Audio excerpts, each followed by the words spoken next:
Hi friends, the kitchen ওয়ার্ল্ডে সকলকে স্বাগত জানাই। আজকে বানাবো চিড়ের পোলাও, যা ব্রেকফাস্টের জন্য খুব সুস্বাদু এবং স্বাস্থ্যকর। চলুন তবে দেখে নেওয়া যাক কী করে বানাচ্ছি। প্রথমেই ননস্টিকের প্যানে আমি রিফাইন তেল দিয়ে তেলটা খুব ভালো করে গরম করে নিয়ে তাতে দিয়ে দিলাম কারি পাতা ফোড়ন। কারি পাতার ফ্লেভারটা খুব ভালো লাগে, তাই জন্য আমি কারি পাতাটা এখানে দিয়েছি। তারপরে দিলাম গ্রেট করে রাখা রসুনটা খুব ভালো করে ভেজে নিতে হবে, কাঁচা গন্ধটা না যাওয়া অবধি।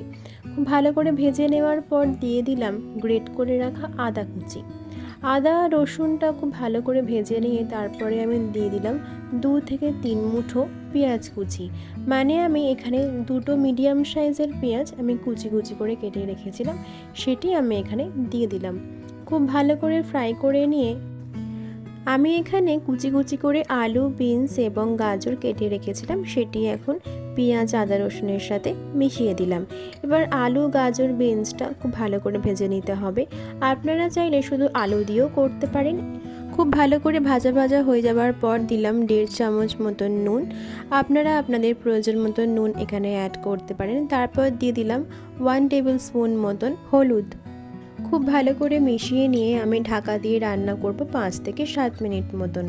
5 থেকে 7 মিনিট পর ঢাকা উঠিয়ে দেখলাম সবজিগুলো আরও একটু ফ্রাই হওয়ার আছে, তাই আমি আবারও ঢাকা দিয়ে রান্না করব 4 থেকে 5 মিনিট। 4 থেকে 5 মিনিট পর দেখলাম সবজিগুলো খুব ভালো করে ফ্রাই হয়ে গেছে। এবারে আমি ধুয়ে রাখা চিড়েটা এখানে অ্যাড করে দিলাম। চিড়ের পোলাও করার সময় একটা জিনিস মাথায় রাখতে হবে যে চিড়েটা কখনোই আগে থেকে ধুয়ে রেখে দেবেন না।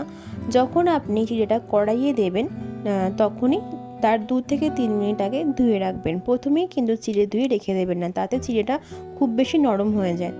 এবারে আমি প্রয়োজন মতন চিনি এখানে অ্যাড করলাম। আমি কিন্তু এখানে কোনো রকম শুকনো লঙ্কা বা কাঁচা লঙ্কা অ্যাড করিনি, কারণ আমি ঝাল ঝাল খাবো না, এটা মিষ্টি মিষ্টি খাবো।